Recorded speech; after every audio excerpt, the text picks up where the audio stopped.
Imagine pouring your entire soul into something. Your night stolen, your friendship sacrificed, your future hanging by a thread. And then, when your moment finally arrives, someone steps in and rips it from your hands. That's exactly what happened to me. The room was full of polished shoes, expensive suits, and the faint smell of ambition mixed with overpriced cologne. 40 executives sat behind a glossy mahogany table, each one staring at the giant projection screen where my demo was supposed to run. My palms were sweating, my throat dry, but inside me was fire. This was it. The chance to prove myself, to finally break into a world that had always dismissed me as the underdog.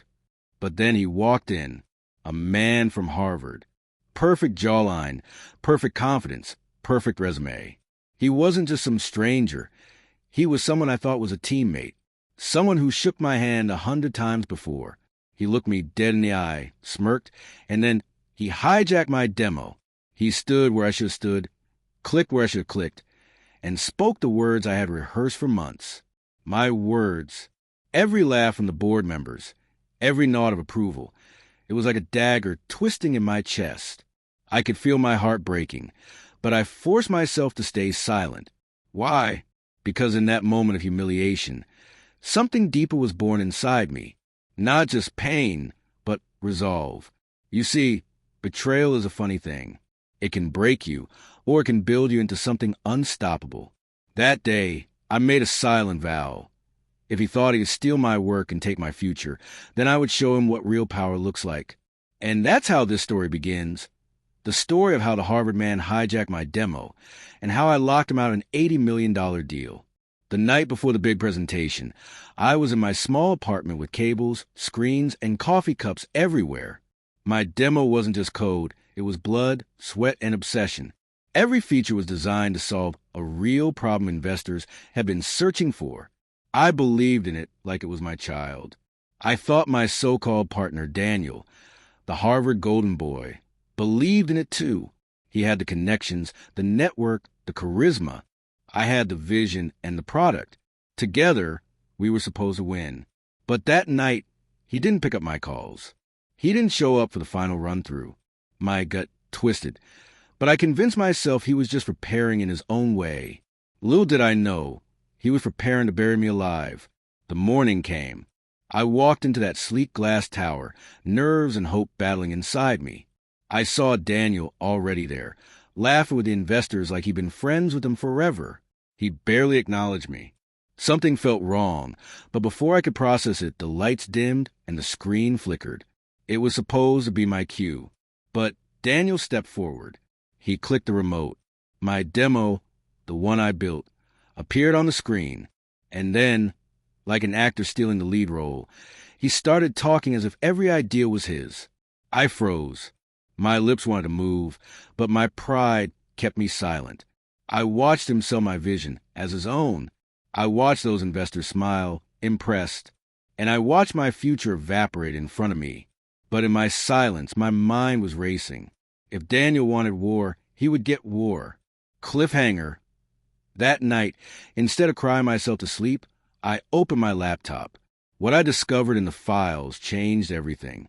Inside the code base, I noticed something. Daniel had copied my work, but he didn't understand it. There were fragments missing, security keys only I knew, and hidden dependencies that tied the system back to me. Without me, the demo was a hollow shell. I realized Daniel thought he had stolen the crown jewel, but in reality, he had only stolen a shadow. So I smiled to myself. This isn't over. The next week, Daniel strutted into the office like a king. He talked about his big presentation, how the investors were interested, and how the future was his.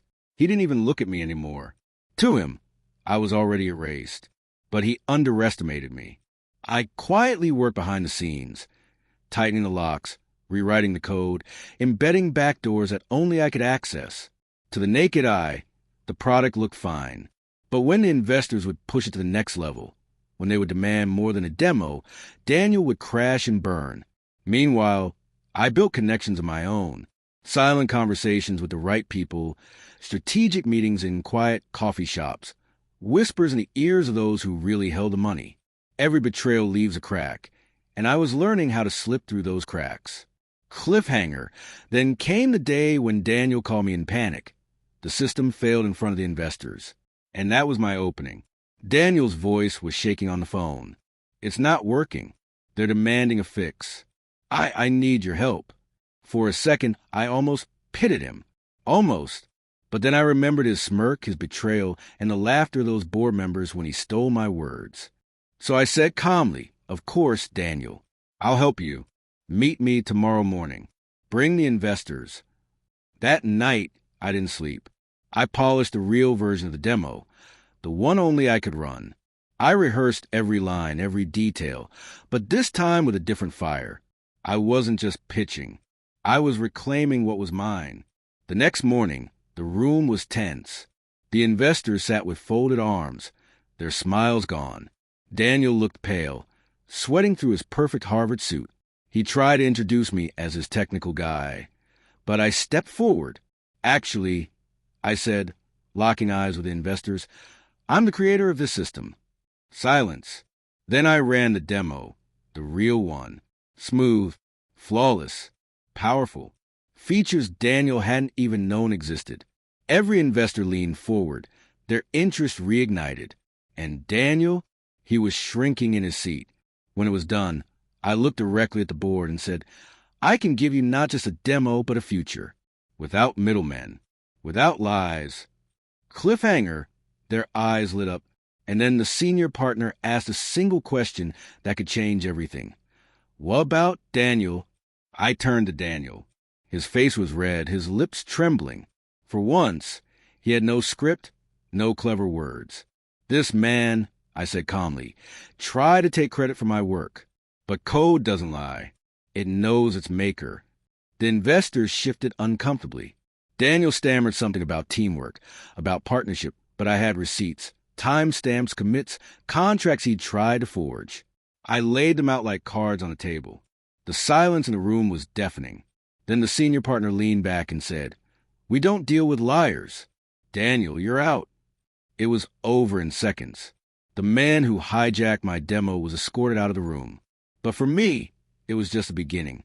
Because what the investor said next shocked even me. "We're not just interested, we're ready to sign. $80 million. Cliffhanger. My hands trembled as I signed the papers. But little did I know, Daniel wasn't done. A week later, rumors spread. Daniel tried to smear my name, tried to spin the story. But the truth was already locked in the deal. My signature was on a contract, my product was in motion, and his bridges were burned. He went from cocktail parties to closed doors, from being the golden boy to a cautionary tale. And me? I wasn't just celebrating money. I was celebrating justice. Every late night, every doubt, every humiliation, it was all worth it. One night, as I stood alone in my new office overlooking the city lights, I thought about the moment he hijacked my demo, the pain, the betrayal, the humiliation, and I smiled, because in the end, it wasn't just about revenge. It was about proving that truth, resilience, and strategy will always outlast arrogance. Daniel was locked out of the deal, out of the future, out of the empire he thought he had stolen. And I owned 80% of it. If you felt the rush of this story, don't forget to like, share, and subscribe for more dramatic tales of betrayal, revenge, and justice. And tell me in the comments, what would you have done if someone hijacked your demo?